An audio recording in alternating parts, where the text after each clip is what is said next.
Hey guys, and welcome back to another episode of Women Unleashed. Today I've got the lovely Mia back with me, who is a matchmaker. However, we are having a completely different conversation, this time about Hashimoto's. That's right. Thank you again for having me back. And I'm happy that today I get to share something from my personal life, but not about what I usually talk, love and dating relationships, but something health related, because I became in the past couple of years very conscious about how I treat my body, not just the soul. Because we all been through some health struggles, like given the circumstances where we live, how we live, and the society, and living the fast-paced lifestyle, we also need to pause, take a step back, and okay, what am I actually doing with my body? 100%. And you know what? Like, when you came in for the last podcast, and I brought it up, didn't I, that I have Hashimoto's, and you was like, oh my God, me too. I was like, Yeah. no way. Because, look, Hashimoto's is an invisible disease, right? You can't really look at somebody and think, you have Hashimoto's, but with myself, I'm more inflamed, I struggle to lose my weight, but you are so petite, you must have the complete opposite, symptoms that possibly I might have. Yeah, that's right. As you said, it's completely invisible disease.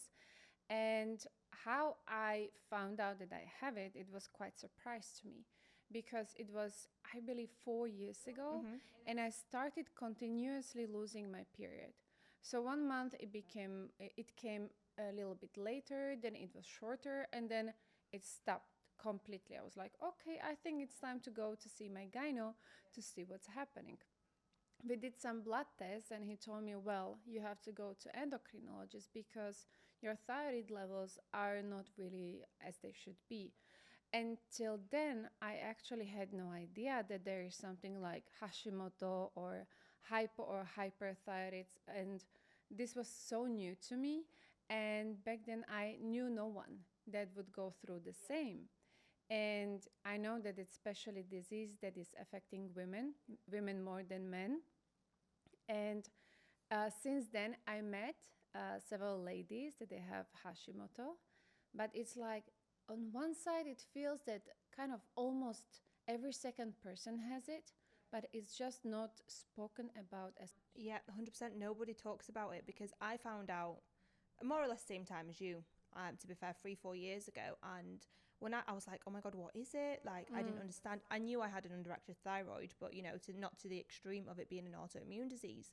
And I was like, Hashimoto's, and I was like, did you know actually it's actually a Japanese man who found the condition, and he was called Hashimoto. That's where I it had comes no from. idea, really. It's crazy. Yeah. But yeah, and then more people I speak to now, more and more people are coming to find that they have it or they speak about it. But on the other hand, not many people know much about it. So they're like, I have Hashimoto's, but they won't know what it is, what to do with it, how to manage it. Exactly. And at the same time, I was thinking, you know what, maybe that's why it's not being spoken about it as much, because it seems like, oh, it's just, you just take a medication and you're good. No. But why would you take a medication for the rest of your life? Is that really healthy? Like, if something is not working in your body and you have to be on medication your whole life, like, come on, there must be some other way how to treat it. For sure. And what I always say is, by taking medicine, all you're doing is you're putting a band-aid over it. You're not actually getting to the root cause and healing what is causing it. You're just kind of masking the symptoms.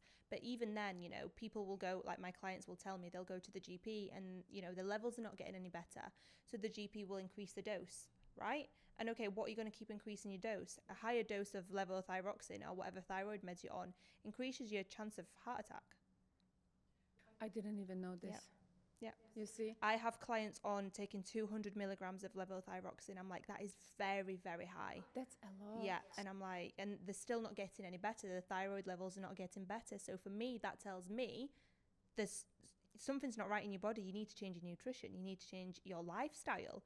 You need to slow down a little bit, because what I know is that Hashimoto's is a disease that affects women who are, we people pleasers, right? We are. People pleasers. We don't often say what we think. We keep things to ourselves, because what did we speak about earlier? It's your throat chakra, right? Yes, this reminds me, I think we talked about it last time. So after I was diagnosed with Hashimoto, later on I went to a friend of mine. She did like a quick check with my chakras. like, let's see which one is blocked. And I was like, oh my goodness, I'm going to be blocked from the top to the bottom, you know. And then I was surprised. She just told me that the only chakra that is blocked is the throat chakra. Where is she based here? Yes. Oh, I yes. need to see. I need the It was details. here. You tell me after. Yes. And I was, you know, putting one plus one together, and I started reading about it, like throat chakra. That's a thyroid, right? Mhm. Thyroid is in your throat. Mhm. So I delve into deeper, like what am I supposed to do, how to unblock it, and also support it with my food, diet, and affirmations. Yeah.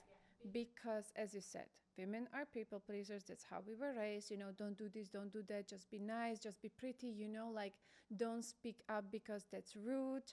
So this is how most of us we were raised. And when the emotions they get stuck in the throat, and in even in my previous job, the nature of the job was that I couldn't really be myself. I couldn't speak up. I couldn't say my own truth. I just had to follow the guidelines. And many times I was just like boiling inside and everything was just stuck in my throat. And then, yeah, how it showed up later on by having an obvious problems with my period. And you know, we're talking about this in like a spiritual way, holistic way, right? Because people will, they only think one way really. They think medicine, right? They don't look into the holistic side of things and how things heal. But you know, there's a lot more to life these days to healing your body, and holistic is the way forward. You know what I mean? That's the true root, deep cause of how you actually get to the bottom of something. With holistic approach we can really heal everything. But back then, you know, in my case, I had to go to a gynecologist, which sent me to an endocrinologist. So I was following lead because I had no idea what I'm actually doing. And the moment I reached the endocrinologist, I remember till now, it was funny. So I entered her room, and then she was like, oh, hello, welcome. I was like, hi. And then she was checking my results, and she was like, oh my God, girl, how are you feeling? Are you okay? And I was like, I guess I'm okay. Why? Your results. Oh my goodness. I thought that when you came in, you were just like, you know, some princess, you know, like being a drama. But girl, what am I going to do with you? The results were kind of really bad. But the thing is, I was not showing them as usual people do, you know, like gaining weight, I don't know, falling out hair, for instance. Like, as you see me, like now, I was more or less the same. That's crazy. But the symptoms I had was brain fog. I couldn't sleep, couldn't fall asleep, couldn't wake up. My brain was just like, you know, into pieces. More cognitive side of things. How were your energy levels? Oh, it was bad. Low. It was bad. I really pushed myself to exercise, and I thought that this is just normal, you know, because I don't know, like I'm not really being one of those people that they can sleep, you know, maybe I just need 5 hours of sleep, but it was horrible. And you know what? Maybe you caught it at a stage where, you know, that's just your symptoms just started. Maybe it would have developed. Because, for example, with me, I didn't start with everything at once, you know. First it was, my weight was sticking a little bit. My energy was a little bit low. My hair was falling out. And then over the years, things started to get worse. I developed a gluten intolerance. I developed a dairy intolerance. You know, my inflammation is really bad now. Like my face is just swollen and puffy. You know, I get days where my knee pain is so bad I can't walk up and down the stairs. I can't get up off the sofa. Like, it over time it's just got progressively worse. It's like slow baby steps. You know, I was kind of lucky that my symptom was like bam, you know, you have to notice it. There is no way you don't notice your period not coming. But I know that, so as I said before, it seems like it's a invisible disease that no one really needs to speak about because we don't see it as much. But the effect that it can, the impact that it can have on lives. I know about one friend of mine, acquaintance of mine back home.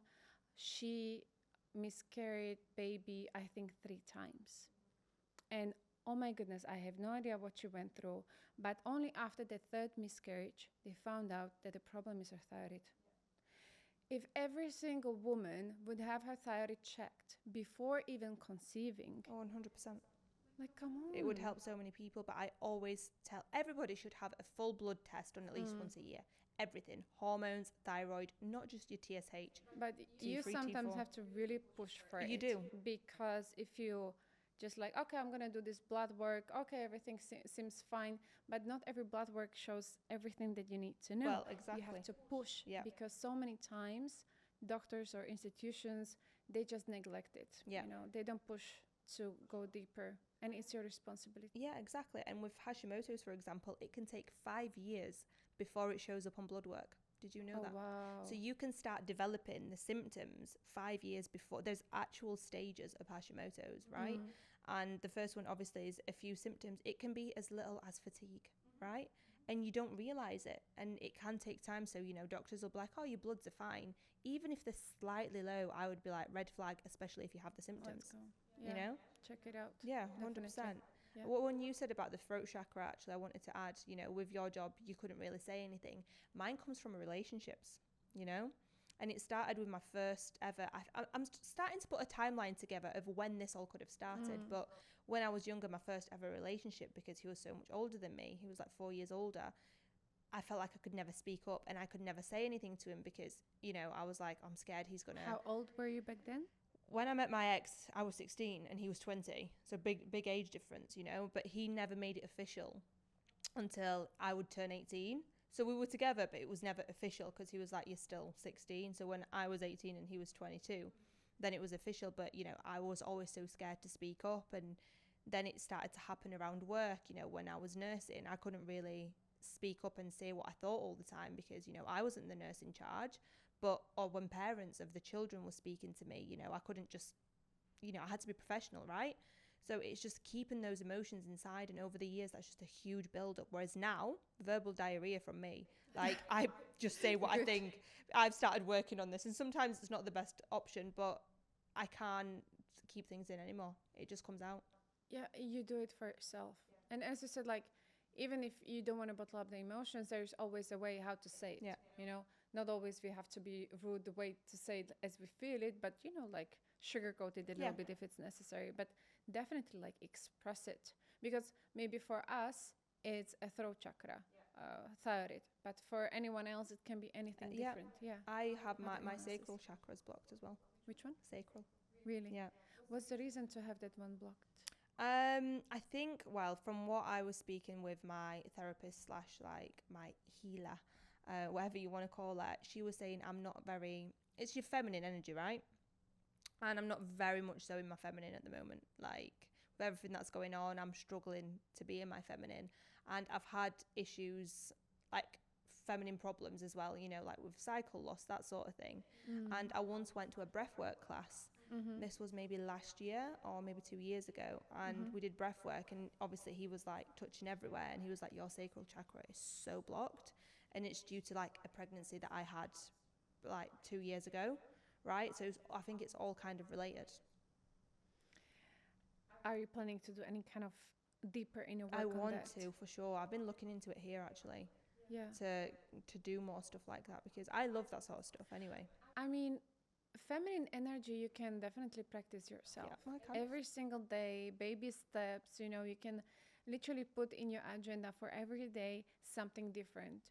This day I'm gonna let myself receive an, I don't know, invitation. I'm gonna let myself receive some nice compliments or words, like something very small that can seem like no big deal. But actually these kind of details, you know, they put the base, and then based on that you can build the strong feminine energy. Compliments is something that I've struggled with.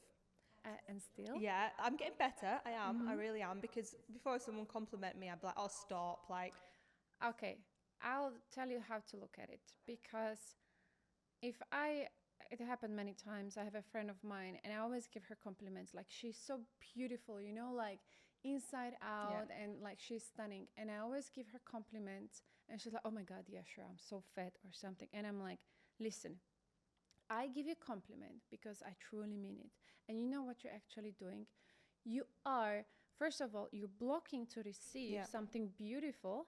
And second of all, you're offending you're kind of, you're kind of insulting me that I'm saying something that is not true. And I'm like, could you, for God's sake, accept my compliment because I want to be nice with you. I want to give you my love. And you're literally like pushing away my love. It feels horrible. Please accept it.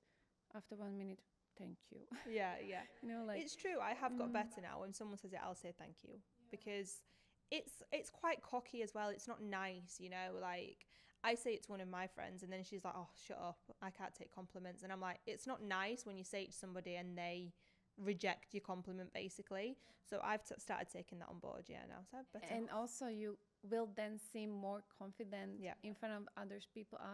If you're in a social setting and someone gives you a compliment and there is 8 other people and you will be like, oh no, not at all. It doesn't resonate with someone that is, like confident, For sure. about themselves. Yeah, so I'm working on it. Good. Now, with your Hashimoto's, Mia, what have you changed in your lifestyle, nutrition, training, everything? What have you started doing to kind of work on it? Well, first of all, I think I was battling with putting my levels in the right brackets, I think, for 2.5 years, only with the medication. Yeah. So I didn't want to implement way too many things At once. but like baby steps. You need to see what works, right? Yes. If you start everything at once, you don't actually know what's working. Exactly. But definitely I try to have iodine in my diet. I love seaweed, definitely. I have a special herbal tea for thyroid. I got it back home. I stopped using perfumes. Like I have perfume since like 5 years ago now. And if I use them on my hair or on my clothes, but not on my skin. Yeah, my mum said that to me. Well, my mum said don't use it on your throat. So a lot of people will spray the perfume here. I've started spraying it on my chest now, to be fair. I still spray it near, but it's not directly there. Or I'll spray it on my arms or my clothes. But you should never spray it on your thyroid. Exactly. And if I'm supposed to say, like healthy diet, less gluten, less dairy, less sweets and exercises, that comes, without saying. But these were for me the most important things. And currently, so one time I came to the doctor and I told her, okay, for now, for 6 months, my results are quite, stable. I would like to try and push them down. I mean, the dose of my medication. Were you on levothyroxine? I started 100 every day. Now I'm 25 5 days and 52 days. And I've been stable for the past year and a half approximately. And 2 years ago, when I told her I want to, push it a little bit down, the dose, she said, no, I wouldn't really advise that. So I went to another doctor and he was happy to do that. He's like, okay, but you have to do the test every single month just to see if it's all working well. So that's what we did. And this is the minimum or maximum that I could achieve. And right now, I don't want to play with it. I don't want to really change my diet or lifestyle or the medication, because if in the near future I would decide to have babies, this is not the right time yet to play with it. So maybe after that, maybe in 5 years' time, you can change it. That would be safer to do that. Yeah. So I'm at the moment taking T3 and T4. I'm on both. So when I was taking T4 alone, which is your levothyroxine, it wasn't really doing much because my conversion just wasn't happening. So I boosted it with a T3. Now I tried 2 years with no medication at all to bring my levels up. 2 years, right? And I was like, I'm not taking medication. I am not doing it. But it got to the stage where my mood was so low, like I felt borderline depressed. Really? Yeah, it was. My mood was really bad, and I was like, I can't take this anymore. I was crying every day. I was like, I can't do it. So I was like, I'm going to take a levothyroxine. So I took that. Results got better, but still not amazing. No. So did you feel better, like your mood improved? Yeah, my mood improved definitely, but my results was still not great. It was my T3 that wasn't really converting, right? Because your T4 and T3 convert. So that's where I went and got T3s. Now, the doctors won't prescribe that. No, they don't prescribe T3s. I actually looked into that. In the UK, their first line is T4, but they say T3 is too dangerous. Whereas for me, it makes absolutely no sense. If you are, under doctor's watch, no. Why would it be too dangerous? Well, I'm not. I'm doing everything myself. But I've got medical background. I'm a nurse. Like, I'm doing it all myself. I can, I know how to do it. So now I've reduced my dose maybe beginning of this year. So I was taking 25 T3 and 100 T4. That's a lot. And now I'm taking 50 T4 Mm-hmm. and 12.5 T3. Nice. So I've halved my dose. And things are fine, you know, but I want to come off it eventually, 100%. And I texted you the other day, didn't I, finding out what my root cause is of my Hashimoto's. And it's mold toxicity. So, you know, I believe that as soon as I'm clear of this, my thyroid will improve, my gut will improve, you know, I can heal my leaky gut, I can eat gluten and dairy again maybe. Who knows? I'm very optimistic about it, you know, because I'm hoping to come off the medication then. But It is possible, 100%. 100%. It just needs dedication. You have to be persistent to do it every single day. And I understand that not every time it's possible because we have very busy lives, you know. And every single time about whatever you're doing, you have to think like, is this good for me, my body, and my thyroid? So this makes it a little bit more It complicated. is hard, and you know, you want to live your life as well, right? You don't want to limit everything in life because, as we said, you know, food is everything for us. Yeah. It's such a big thing. So I'll see kind of where we get to, but the aim is to come off it eventually and see how I can manage it. But you do have to keep up with your nutrition, you know, with your lifestyle, everything. I believe that one day I came across a woman that she has a Hashimoto. She had a Hashimoto, and she managed to get out of it without any medication. But her weight didn't, you know, like she still remained a little bit with the weight on. She told me it's a long journey. It took her like decades, and it's not that easy. But she was just so stubborn that I'm not gonna put any kind of medicals inside of me. So it's your decision. Do you want to do this battle, or you want to take a little bit easier road with the medication? Everyone has its own reasons. And I was always the same. I was like, no medication I'm not doing it. I was like, no way am I putting that in my mouth. I don't want to do it. I've never took it before. I don't want to take it. But when it starts affecting your mood and you don't want to get out of bed and you feel depressed and you don't want to work and you're crying all the time, it's not worth it. It's not worth it. I managed it 2 years, right? Which is a long enough time. And then I was like, no, I just need things to, because they were slowly progressing, but very slowly. Like doing it that way would probably take me like 15 years to get to normal. Yeah, that's the thing. Like with medication, it also goes quite fast. You know, like the doctor I remember that I was talking to, she told me when I told her, but I don't want to be on medication my whole life. And she's like, what's the problem? You wake up, boom, medication, and that's it. It's not a big deal. It's your morning routine. When you put it this way, that's true. But your brain is like, why do I need some chemicals every single morning? So there are people like herself that she's having the medication every single morning. She's happy with it. She doesn't have to care about anything else. And there are other people that are like, it's about your beliefs as well. It is. And I believe, you know, my belief is strong on the holistic side. You can heal as well. Have you heard of Joe Dispenza? Yes, I adore him. I adore his work and like what he has done with people, that's mesmerizing. I mean, 100%. And I told you I'm reading his book, You Are a Placebo, at the moment. And I really want to attend one of his retreats because, you know, the things that I'm reading in that book, you know, people healed from cancer, a woman's thyroid grew back. Like, that is insane. And it's just basically through your brain chemistry, right? Yeah, because the doctors, they cannot even explain it, like how that happened. They're like, I don't know. But he's done research, so it's the proof is in the pudding. Like, it's not made up. There is research to support how that's happened. So yeah, I really want to do one of his retreats. I just feel like, imagine, go to his retreat for 7 days, come back healed, instant. That's like a blessing. Like, but at the same time, if it's that easy, why not everybody's doing it? Because I don't think everybody has the belief that they can do it. I think you need to believe in yourself and in the abilities that your body has. And exactly, this is the border that we need to cross from our 3D world, right? Like, because we believe in what we see.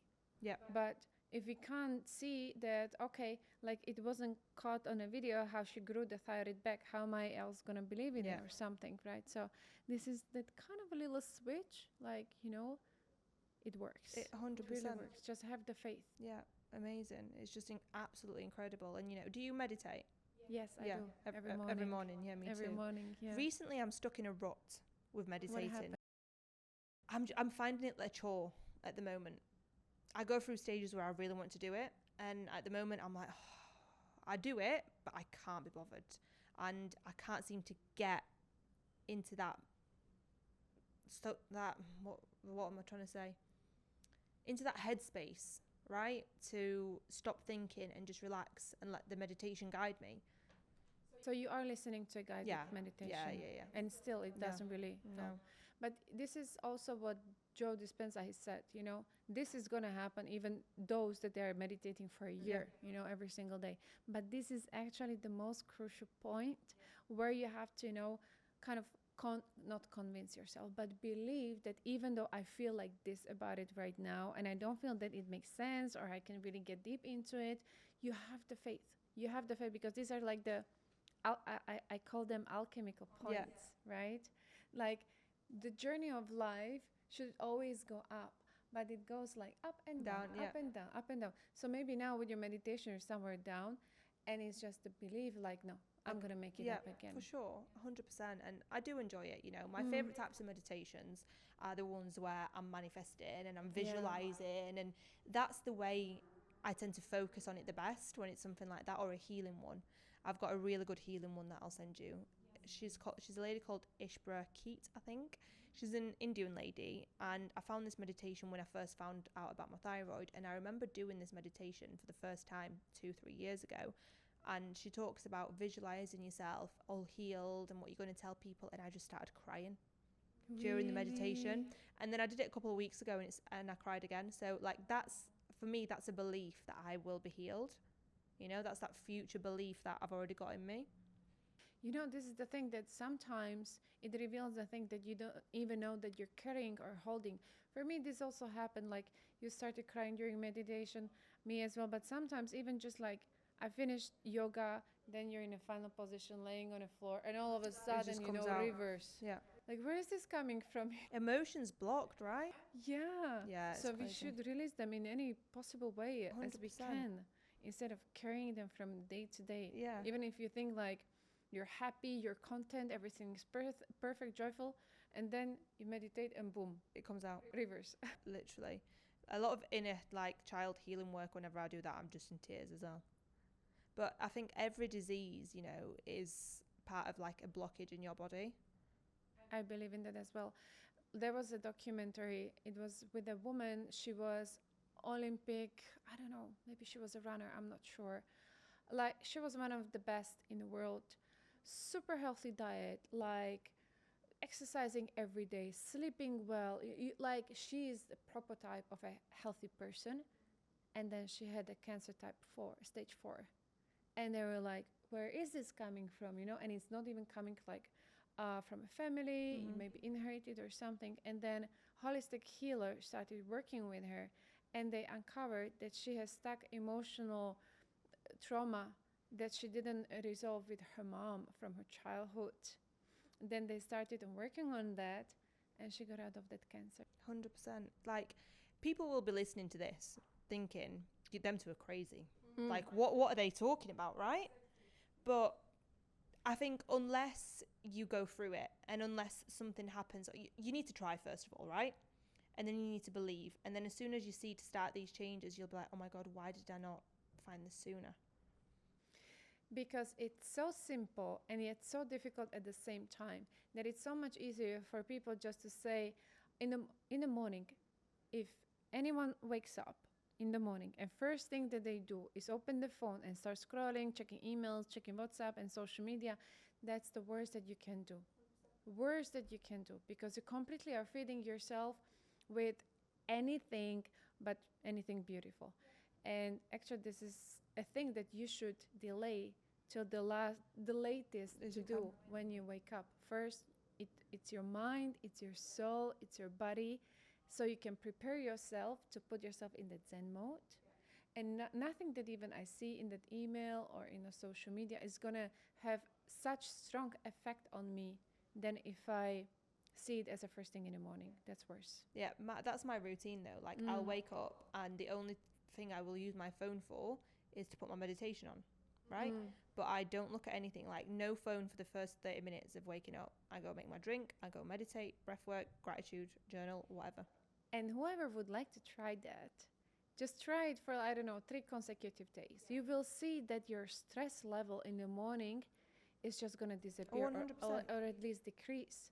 Because the first thing you do in the morning is to focus on yourself, how you feel, put yourself in a calm mode.